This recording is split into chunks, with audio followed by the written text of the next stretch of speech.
हमारा दुर्भाग्य है यदि हम गुरु के शब्द पर न चल पावे। जैसे बाण अमोघ प्रभु का, ऐसे गुरुदेव के शब्द अमोघ। अगर शब्द पे चढ़ जाओ तो लक्ष्य पे पहुंचा दे। तुम्हारी चलने की ताकत नहीं है, गुरु के शब्द पर चढ़ के जाया जाता है। बात ध्यान रखो। जैसे हनुमान जी महाराज जब अवधपुरी से ऊपर से जा रहे थे द्रोणागिरी लिए, तो भरत जी महाराज तो राम वियोग में व्याकुल थे। सेवक ने सूचना की कि प्रभु ऐसा लग रहा है कोई निशाचर अवधपुरी को नष्ट करना चाहता है, क्योंकि ऊपर पहाड़ लेकर के इधर से। तो ये पता ही था कि राम रावण युद्ध हो रहा है। भरत जी तत्काल सावधान हुए और एक बिना फण का बाण संधान करके मारा कि शत्रु पक्ष घायल होकर आए और पहाड़ को रोक लिया जाए। दोनों काम एक साथ। जब कभी वीरता की बात आती थी तो हनुमान जी से भरत जी की सराहना करते थे, तो हनुमान जी को लगता था भरत जी कैसे वीर हैं। तो आज देखा कि हनुमान जी को भी और द्रोणागिरी को भी, अगर द्रोणागिरी नीचे आ जाता तो अवधपुरी चकनाचूर हो जाती। द्रोणागिरी को रोक लिया और हनुमान जी मूर्छावस्था में जब राम राम राम, तो उनको लगा तो बड़ा अनर्थ हो गया, भगवान के दास का अपराध बन गया। अगर मैं मन वचन कर्म से भगवान राम का दास हो तो इनको शुद्धि हो जाए, होश आ जाए, पीड़ा नष्ट हो जाए। भरत जी को कितना प्रेम है, जब सिया राम बोलते तो वातावरण भगवत स्वरूप हो जाता। हनुमान जी के नजदीक गए, दुलार कर रहे राम राम राम हनुमान जी से, तो उनका वत्स बहुत बड़ा अपराध हो गया। तो उनका नहीं, आज मेरा सौभाग्य है कि मैं देखने को पाया, जैसा हमारे प्रभु कहते थे कि भरत जैसा बल, तो आज मैंने देखा। पर प्रभु मुझे आदेश कीजिए, इस समय मुझे उपस्थित होना अनिवार्य है। तो बोले तुम्हारी चोट लग गई है, मेरे बाण पर चलो, मैं द्रोणागिरी सहित तुम्हें अभी एक क्षण में रामादल पहुंचाता हूं। तो एक बार तो विचार आया, मोरे बाहर चली कि बाना, मेरा वजन और द्रोणागिरी का। पर उनका नहीं नहीं, राम भ्राता है, ऐसा कर सकते हैं। तो उनका प्रभु आपका आशीर्वाद ही काफी है, आप केवल आज्ञा दीजिए। तो जैसे भरत जी कह रहे थे बाण पर अभी मैं आपको और द्रोणागिरी को एक क्षण में पहुंचा देता हूं रामादल। सत्य मानना, गुरु के वचन शब्द जो है वो ऐसे बाण है जिन पे बैठ जाओ तो माया से क्षण में पार कर दे। पर वो देहाभिमानी नहीं स्वीकार कर पाता है। बाधई हो तो कुम्हार को कूकर, खाली हृदय गुरु रीति न मानत, काचे धर्म में इनके सुनो छंद, धर्मी धर्म मरम न जानत। और नाना तरंग करत चिन्ह ही चिन्ह, रोवत रेट न लार संभारत। और प्रेमी जनों के बीच में बैठे तो सोच रहे कुछ और बात, कोई दुख का चैप्टर, और थोड़ा आंसू, थोड़ा दक्षिण प्रेम जनाई कहन तजु मेरी सी रीत काहे नानुसारत। अब प्रेमी जन तो भावुक होते हैं, बड़ी कृपा है आप पे, आप श्री जी के लिए, अश्रु प्रवाह किए श्री जी के लिए। आप दक्षिण प्रेम जनाए, पकड़ गए कि प्रेम नहीं है। क्यों? प्रेमी कभी स्वीकार ही नहीं करता अपने साधना को, अपने प्रेम को। दक्षिण प्रेम जलाई कांत जो मेरी सी रीत काहे नानुसार। रसिक समझ गए कि ये इसका आंसू प्रियालाल के लिए नहीं थे, ये तो केवल प्रेम प्रदर्शित करने वाला था। अब वो जब उदास हो गए रसिक जन, देखो उदासीनता आई, तो दक्षिण झगड़ रिसाई कहंत जो मेरी बराबर हो रहा, और झगड़ने लगे कि मुझे प्रेमी कहो। ऐसे है ये काचे धर्म इनके सुनो छंद, धर्म में धर्म मरम न जानत। और गुरुजनों से, रसिक जनों से, मेरो सो प्रेम मेरो सो कीर्तन, मेरी सी रीत काहे नानुसारत। हम कीर्तन कर देना, ये अहंकारी की भाषा, और मेरो सो गान मेरो सो बजाई वो, ऐसा भी होता है। मेरो सुकृत सबे जो विसारत। एक बार चांस दीजिए, फिर आप देखेंगे। जब चांस दिया ना तो देखा कि शून्य के नीचे माइनस पे आ गए। अहंकारी श्री जी के आगे नहीं गा सकता, ध्यान रखना। और जिनको देखा रो करके ऐसे, तो रंग जमा दिए। जिनको था कि मैं कुछ नहीं, रो रहा है श्री जी के चरणों में, तो रंग जम गया। और जिनको था कि हां कुछ नहीं, बोले मेरो सो प्रेम मेरो सो कीर्त। बात करने से पता चलता है कि साधक रसिक है या अहंकार का रसिक है, श्री जी का रसिक है या अहंकार का रसिक। वैसे प्राय अहंकार का ही होता है। कोई बिरला जो कहे हरिवंश रस बिरलो समझना। यहां तो ऑपरेशन थिएटर है, यहां तो तुम्हें इत्र लगा के नहीं भेजा जाएगा, यहां तो ऑपरेशन करके भेजा जाएगा। अगर ऑपरेशन नहीं हुआ तो फिर कहां जाओगे? रसिकों की सभा में तो ऑपरेशन होता है। मेरो सो प्रेम मेरो सो कीर्तन, मेरी सी रीत काहे अनुसारत। और मेरो सो गान मेरो सो बजाई वो, ऐसा भी है। बहुत बहुत प्रकार से हमने देखा है। अहम का नहीं, कीन हो इसका बहु अभिमाना, सुख हो अंचा कृपा निधाना। भगवान के दरबार में, श्री जी के दरबार में यही दरबार दीन को आदर रीति सदा चली आई। अब छानी मर्याद गुरुन सो बोलत, कंचन कांच बराबर मानत। ये जो कच्चे धर्मी होते हैं, गुरुजनों से ऐसे बात करते हैं मर्यादा छोड़ करके, ये कांच और हीरे को बराबर समझते हैं। ऐसा होता है, ऐसा कांचे धर्मी लोग, और तो पूरा और डाल दिए, और अच्छा है, तुम कैसे हो। काचे धर्मिन की सुनो छंद, धर्म ही धर्म मम। जब गुरुजन हंसकर बात करें तो तुम बहुत गंभीर हो जाओ। आज कृपा की वर्षा हो रही, जवाब देना नहीं उचित है, पान करना उचित। उनकी उस कृपा का पान करो। जब गुरुजनों से कभी बात करने का अवसर हो तो ऐसे बात करना चाहिए, कहीं हमारे मुख से कोई थूक की छींट उनके ऊपर न चले, ऐसे बात करनी चाहिए। बहुत सावधानी से गुरुजनों का सेवन किया जाता है तो गुरुजनों में ही लाडली जो दिखाई देने लगती है। हम गुरुजनों को बहुत संत मानते हैं, इसके आगे हमारी दृष्टि है, और उसमें भी कुछ प्रश्नवाचक चिन्ह रख के संत मानते हैं। अगर हमको ये साक्षात भाव आ जाए कि मेरी लाडली जो मेरे गुरुदेव के रूप में है, तो निश्चित समझो कुछ ही दिनों में आपका परिवर्तन बहुत जोर से हो जाए। इसलिए कहा गया गुरुर ब्रह्मा गुरुर विष्णु गुरुर्देव महेश्वरा, गुरु साक्षात परब्रह्म तस्मै श्री गुरुवे नमः। पर ऐसा केवल बोला जाता है, श्लोक में भाव किसी के बिरले होते हैं कि मेरे परब्रह्म परमात्मा साक्षात गुरुदेव जी, मेरी लाडली गुरुदेव जी। तो बोले देखे जो देखे भले जो भले, तुम आपनो और पर आयो न जानत। हाँ जो सदारस रीति बखानत, मेरी बराबर ठागन मानत। बोले देखे जो देखे भले जो भले, तुम आपनो और परायो न जानत। अभी कपड़ा केवल कल बदला है, कुछ ज्ञान नहीं है। महापुरुषों की सभा में आसन दिया जाता है, चौड़े में आके बैठ जाते हैं, ऐसा नहीं होना चाहिए। गुरुजनों की, बड़े जनों की जहां आसन मिलता है, उस आसन को माथा रखकर प्रणाम करके समेट कर बैठा जाता है। उसे समेट कर रख दिया, हाथ जोड़कर बैठ गए। इस परीक्षा होती है कि आप कितने योग्य उपासक हैं। वयोवृद्ध और सिद्धों की बात जाने दो, लेकिन साधक को चाहिए कि अगर सभा में गुरुजनों की या पूज्य जनों की सभा में आसन मिले तो आसन पे नहीं बैठना चाहिए, तत्काल उस आसन को प्रणाम करके समेट कर रखा जाए और जमीन पे बैठा जाए, या अन्य उस आसन, विशेष जो आसन दिया गया उस पे नहीं, उसका कोना पकड़कर धीरे से हटा के फिर ऐसे। ये महापुरुष जन इसको देखते हैं, ऐसे बड़ी प्रवीणता से देखते हैं। जिस समय मनु शतरूपा और देहूती जी पधारी करदम जी के यहां भगवान के आदेश से ब्याह के लिए, 3 आसन बिछाए। सम्राट को अर्घ देना यह अनिवार्य होता है, चाहे जितना बड़ा कोई ऋषि हो, क्योंकि वो भगवान का स्वरूप माना जाता है। तो उन्होंने पुनः अर्घ दिया करदम जी को। जब मनु जी को अर्घ दिया तो उन्होंने करदम जी को भी अर्घ दिया। परस्पर प्रणाम हुआ और आसन को स्पर्श करके फिर आसन पर बैठ गए महाराज मनु।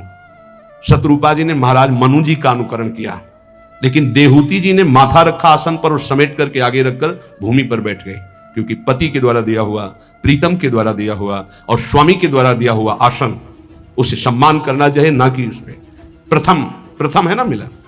ऐसे ही शिष्य का होता है। गुरुजनों के यहाँ या पूज्य जनों के यहाँ अगर हम जाएं और हमें आसन मिल रहा है तो हमें प्रणाम करके आसन को समेट के रख देना चाहिए। नहीं बैठे, हम तो आपके चरण रज में बैठने का लाभ लेने आए, हमारा अधिकार आसनों पर बैठने का नहीं। ऐसा दैन्य भाव से। तो बोले कैसे धो पाऊं तिहारे हृदय को, आन द्वार के मोही न जानत।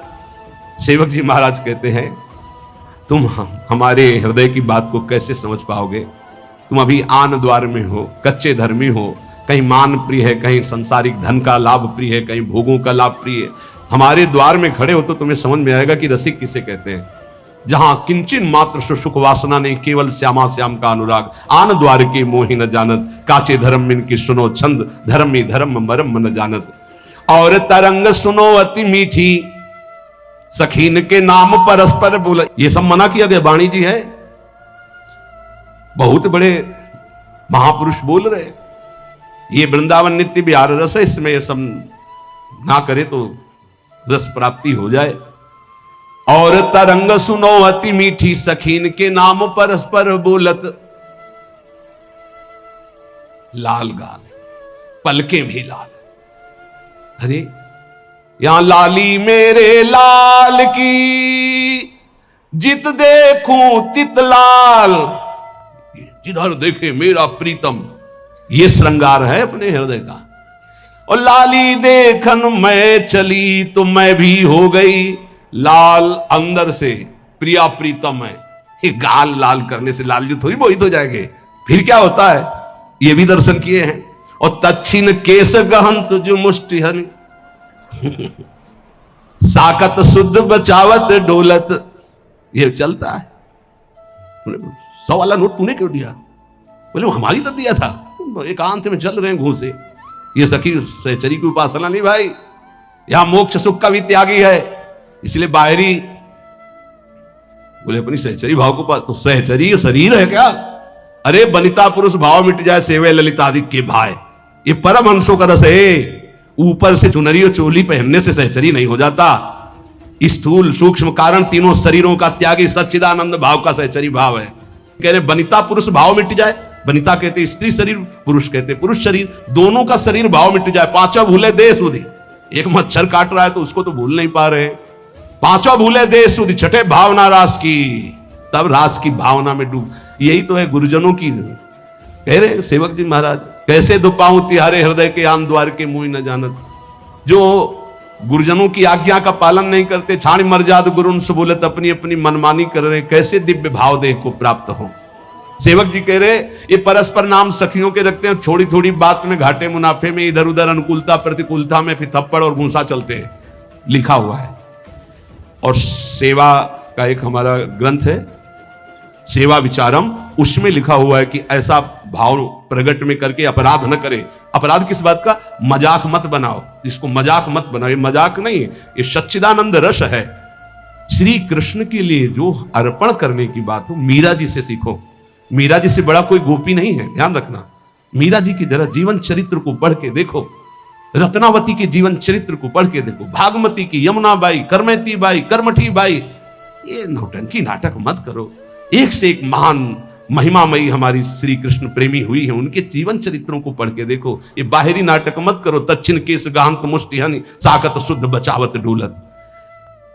तच्छिन बोले तू प्रेत तू राक्षस, पहले बोली ललिता विशाखा सखियों के नाम, फिर चले घूसे और फिर आ गए अपने स्वरूप में। वो बोले प्रेत तो बोले तू राक्षस, और फिर परस्पर जाति प्रमाणत, फिर जाति की गालियां सुनी तू सारी, ऐसा तू नीच। कहां गया तुम्हारा भाव? बोले काचे धर्मिन की सुनो छंद, धर्मी धर्म मरम न जानत। कभी संग मत करना, ऐसा प्रार्थना है सच्ची। मान लीजिए इस समय इस रस में इतनी ऊंचाई पर सब महापुरुषों को प्रणाम है, लेकिन जो गुरुदेव की ऊंचाई, शांत भाव, दास्य भाव, शक्य भाव, वात्सल्य भाव, गोपी भाव, सहचरी भाव की जिस ऊंचाई पर गुरुदेव भगवान है, ऐसे बिरले कोई महापुरुष होते, बिरले महापुरुष होते। ये हमारा सौभाग्य है कि मुझे लाडली जी ने ये गर्व करने के लिए दिया कि मेरे गुरुदेव ऐसे, मेरी स्वामिनी ऐसी है। सेवक जी महाराज कह रहे ऐसे मार्ग से भ्रमित होकर कोई मनमानी आचरण ना करे, नहीं तो रस की प्राप्ति नहीं होगी। बोले भूल करके कभी ऐसा संग नहीं, और ऐसा कभी बोले परमहंसों का एकांतिक रस है। जान्यो धर्म देखी रस रीति जो निष्ठुर बोलत बदन प्रकाशित। बोले ये जो कच्चे धर्मी लोग होते हैं, ये बहुत कड़ुआ बोलने वाले होते हैं। इनका नाक में गुस्सा रहता है, कच्चे धर्मियों के। निष्ठुरता पूर्वक हृदय में चुभ जाए ऐसे वचन बोलते हैं। सेवक जी कहते हैं इस प्रकार के आचरण करने वाले कच्चे धर्मियों का कभी संग नहीं करना चाहिए, नहीं तो ऐसे न वैसे रहे मजरेडो पाछलियो जो करी निर्वासित। मजरेडो बहुत ज्यादा होते हैं। मजरेडो समझते हो? ना गृहस्थ के, ना विरक्त के, न संसार के, न प्रभु के, बीच में डोलते हैं, ऐसे बहुत होते हैं। ऐसे न वैसे रहे मजरेडो पाछलियो जो करी निर्वासित। फिर ये वही फेरी जैसे के तैसे वहीं पहुंच गए, वैसे उससे भी नीचे गिर गए। क्योंकि गिरे हुए पुरुष को तो उठने का चांस है, लेकिन जो उठ करके गिरता है उसकी हड्डी टूट जाती है, उसको फिर उठने का चांस नहीं रहता। एक बार भगवत कृपा हुई, आप शरणागत हुए, भगवत मार्ग पर चले, और आपने गुरुद्रोह अवहेलना, फिर वो जो गिरता है तो मूल मेरुदंड टूट जाती है। मेरुदंड, अब उपासना का भाव ही नष्ट हो गया। अब किस जन्म में, कब, किस युग में अवसर ऐसा आवेगा, भटको। काचे धर्मिन के सुनो छंद, धर्मी धर्म मरम मन जान। ये ऐसे होते हैं, एक रिशाने से रूखे से दिखत, पूछत रीति भभूकत धावत, एक रंग मगे बोलत चालत, मामूले हु बपुरो जु जनावत। एक ऐसे होते कि बात करो तो बिल्कुल भभूकत, भूकत मतलब किसका समझ रहे हो ना? हाँ, बात करो तो एकदम खा के दौड़ जाएंगे, ऐसे ऐसे होते हैं, बहुत विचित्र विचित्र। इसीलिए इतना ही काफी है, गुरुदेव भगवान को साष्टांग दंडवत, जिनसे परिचय है प्रेमी रसिक महापुरुषों को पंचांग दंडवत, साष्टांग दंडवत, जैसा भाव बना, और चराचर जगत को नमन। यह सिद्धांत वैष्णव सिद्धांत में है। किसी को छूने की जरूरत नहीं है, अपने गुरुदेव भगवान की चरण रज अपने लिए पर्याप्त है, हमें किसी और के सपोर्ट की जरूरत नहीं है। बोले एक रिशाने से रूखे से दीखत, दर्शन मात्र से लगता है कि गुस्सा है। बात करे तो कैसे बात करनी चाहिए? हरिवंश नाम का प्रताप जिसके उदय होता है, हंस बोले बहुमान श्री आप कैसे, बहुत प्रिय वचन है। बचने का दरिद्रता है, पैसा लगता है मीठा बोलने में, हित बोलने में पैसा लगता है। श्री हरिवंश राधे श्याम और आपका मंगल है, ठीक है। ऐसे एक रिशाने से रूखे से, ये काचे धर्मी, एक रिशाने से रूखे से दिखत पूछत रीति भभूकत धावत, ऐसे भूखते हुए आदमी एकदम दोबारा बात नहीं करेगा, ऐसे नहीं। एक रंग मगे बोलत चालत, एक रिसाने से रूखे से दिखत पूछत रीति भभूकत, और एक रंग मगे बोलत चालत मामूले हु बपुरे जो जनावत। सेवक जी महाराज कह रहे हैं ये ऐसे बातचीत ऐसे कि मतलब आदमी जो है लट्टू ही हो जाए, ऐसे प्यार भरी, हृदय चूर धारा भाम सुधामयम वाचो, दोनों से बचना है। एक रिसाने से रूखे से दिखत, और एक बहुतय, जहां बहुतय शहद है तो वहां मक्खी भी है, डंक भी है। उचित प्रेमी जन उचित व्यवहार करते हैं। अगर तुमसे कोई बहुतय चिपकावपन व्यवहार का हो रहा तो कुछ है तुम्हारे पास। जैसे सनातन गोस्वामी जी जब भागे थे ना, तो डाकू हम आपको छोड़ दें आपको, तो सेवक से पूछा कुछ है क्या रे तुम्हारे पास? बोले हाँ वो मोहरे थी ना, साथ तुम चुरा के लाए थे आपके खर्चा के लिए। बोले इसीलिए बहुत प्यार से बोल रहा है, दे दे इसे, हम जानते हैं कौन है डाकू, इसको दे दे। या अगर तुम्हारे पास कुछ है और फिर कोई बहुत प्यार से बोल रहा है, वो बात समझना है। एक रंग मगे बोलत चालत मां मिले हु, बहुत है सम्मान स्वागत तो बहुत होश में, और बहुत है नाक में गुस्सा तो भी होश में। सेवक जी महाराज कह रहे एक बदन के साची साची काहे चित्त सच्चाई की एको नानत। साधु बाहरी नहीं होता, साधु आंतरिक शत्रुओं को परास्त करके दिग्विजयी योद्धा होता है। काम क्रोध मद मान न मोहा, लोभ न क्षोभ राग नहीं द्रोहा, जिनके कपट दम्भ नहीं माया तिनके हृदय बसौर। षड विकार जित अनघ अकामा, चूक होना फिसल जाना एक अलग बात है, लेकिन उसे स्वभाव बना लेना, उसका रसास्वादन करने लगना। एक बदन के साची साची का है चित्त सच्चाई के एको नानत, एक भी आचरण नहीं है जो बोला जा रहा है। क्या ऐसे प्रवचन से संसार का लाभ होगा और क्या ऐसे प्रवचन से आपका लाभ होगा? हाँ लाभ होगा, जो अलाभ है धन का लाभ होगा, प्रणाम नमस्कार होंगे, शिष्य बन जाएंगे, ये अलाभ है, ये अलभ्य लाभ नहीं है। अलभ्य लाभ तो कुछ और है, जो निरंतर भगवदाकार वृत्ति निर्विषय हृदय प्रियालाल के प्रेम में डूबा हुआ। बोले एक धर्म समुझे बिना गोसाई के हुए जो जगत पुजावत, मूल न मंत्र टटोरा की रीति धर्मी न पूछत बदन दुरावत। सेवक जी जो कह रहे बिल्कुल अक्षरशः वैसा देखा। मूल न मंत्र टटोरा की रीति, टटोरा की रीति शायद ये हो सकता है, शायद ये हो सकता है ऐसे, क्योंकि खुद को नहीं प्राप्त है। आचार्य परंपरा से महापुरुषों से जब तक जुड़ा नहीं जाता तब तक वो मंत्र नहीं प्राप्त होता, केवल इधर उधर की खेस्तान। एक धर्म समुझे बिना गुसाई के हुए जो जगत पुजावत, मूल न मंत्र टटोरा की रीति धर्मी न पूछत बदन दुरावत। जब रसिकों का सामना होता है तो आंख नहीं मिला तुझे, कभी सामने नहीं आएंगे। धर्मी न पूछत बदन दुरावत, ओ एक मुलम्मा सो देत उघारी जो बल्लभ सो बल्लभ परमानत। एक ऐसे हैं जो भगवत प्रेम रस रीति को समझते नहीं हैं, केवल प्रवचन करते हैं जैसे लोहे पर सोने की पालिश की जाए। कितनी देर टिकेगी, कितनी देर टिकेगी? जब हृदय स्वर्ण नहीं है तो ऊपर से पालिश वचनों की करने से टिकता नहीं है। बोले पालिश हटने पर जैसे आकर्षण खत्म हो जाता है, ऐसे नाटक कितने दिन चलेगा? प्रवचन का नाटक कितने दिन चलेगा? ये महापुरुषों के वचन हैं। आकर्षणहीन प्रवचन से किसी का भी परिवर्तन नहीं होता। आकर्षण होता है स्वयं के आचरणों का, तपस्या का, स्वयं का भजन का, स्वयं के अनुभव का। और वो नहीं है तो केवल प्रवचन मानो जैसे लोहे पर पालिश कर दी जाए सोने की, अच्छे अच्छे वचन छाट कर बोल रहे हैं पर है हृदय में कुछ नहीं। और जब प्रेमियों के सामने उनकी दृष्टि पड़ती तो बोले मुंह छुपाकर भागते हैं, वहां मिनट भी नहीं बैठ सकते हैं। और ये लोग अपनी बात में बल्लभ को बल्लभ परमात्मा उदाहरण देते हैं प्रिया प्रीतम के प्रेम का सांसारिक दंपत्ति से। बोले धिक्कार है इनकी बुद्धि को, जानते ही नहीं कि प्रिया प्रीतम कौन है और सांसारिक दंपत्ति का क्या स्वरूप है। और जब कोई गुरुजन इनसे समझाने की चेष्टा करे तो एक गुरु न सो बाद करंत, गुरुजनों से तर्क नहीं किया जाता।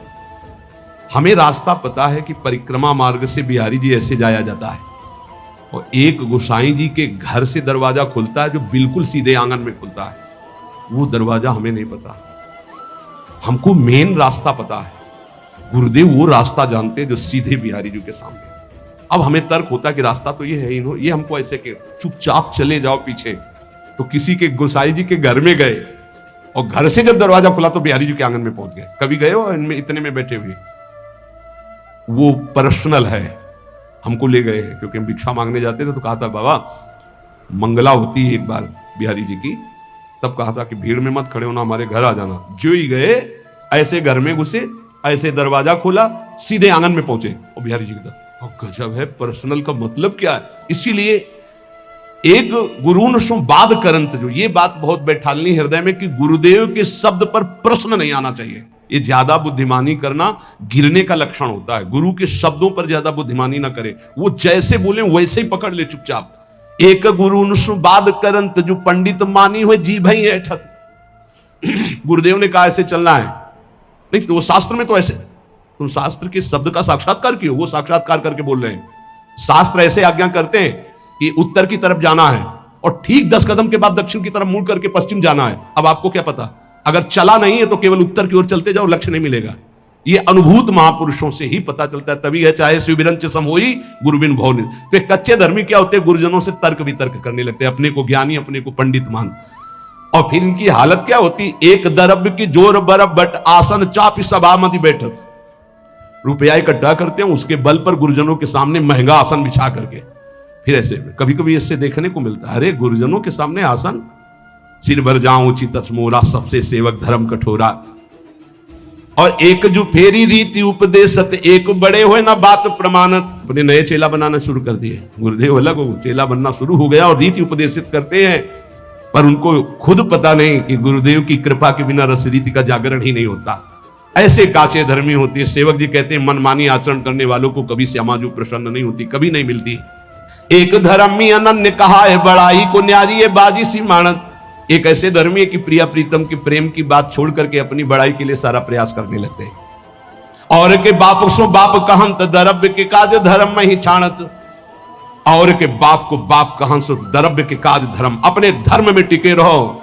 हमारे माई श्यामाजू को राज बोलत बोल बटाऊ से लागत, हुए गुरु मानी न बात प्रमाणत। जब रसिक जन इनको उपदेश करते हैं तो ऐसे लगते हैं जैसे रास्ते में चलते लोग बात करते हैं।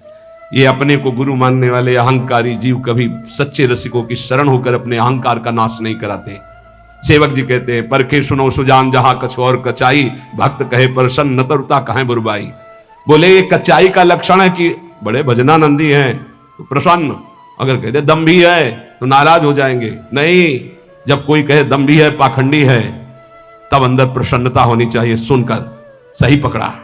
हे स्वामिनी जी देख लो, ये भी कह रहे हैं और हम भी कह रहे हैं, अब हम पर कृपा करो। आचार्य कह रहे हैं अपने को कहा हम तो चा परम अधमा, तो कह रहे परखे सुनो सुजान जहां का छोर। जहां कच्चाई होती है तो आप बड़ाई सुनकर छाती ठंडी होती है और बुराई सुनकर के गुस्सा आती है। दिए सराहे सुख रहे दुख में दिन राती। अगर इनको देव भेंट देव, बड़ाई देव, प्रणाम करो तो सुखी, और नहीं तो रात दिन जलते रहते हैं। खावे को जो सजाती खर्च को होती बिजाती। ये ऐसे है कि जहां व्यवस्था की बात आई तो बोले हम तुम तो गुरु भाई हैं एक ही रस के, और जब सेवा का अवसर आया तो बिजाती बन गए। तो हे उपासक, ऐसे अनन्य धर्म में दीक्षित होकर प्रिया प्रीतम के होकर इन कचाइयों को छोड़ो।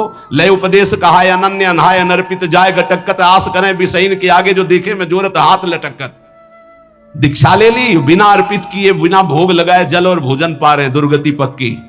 पानी भी मत पियो बिना राधा वल्लभ लाल की जय बोले। भोग भी अगर है तो 1 मिनट रुको, राधा वल्लभ सिंह हरिवंश, राधा वल्लभ सिंह हरिवंश, राधा वल्लभ सिंह, हे राधा वल्लभ लाल पाओ। अगर ऐसी जगह भोग नहीं लगा सकते पाओ, जय राधा वल्लभ लाल की। नाम लो, जय जयकार बोलो, फिर पाओ। ले उपदेश कहाय अनन्य, अनहाय अनर्पित जाए गटकर। उपदेश ले लिए, अनन्य कहलाए।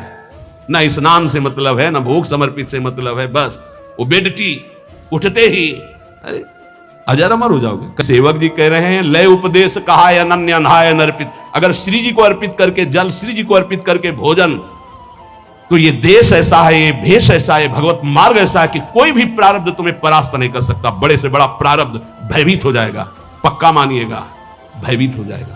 प्रारब्ध भोग अपना रोग थर्रा के सोचे कि कभी किसी जन्म में इसके पास नहीं आएंगे। हम कान पकड़ते हैं, कभी किसी जन्म में नहीं आएंगे। और यहां अपने को मनाना होता है कि ये रोग कभी ना आवे। नहीं, ऐसे बनो कि रोग हाथ जोड़े कि प्रभु अगर हमें प्रारब्ध रूप में कहीं भेजना हो तो अपने दासों के पास मत भेजना।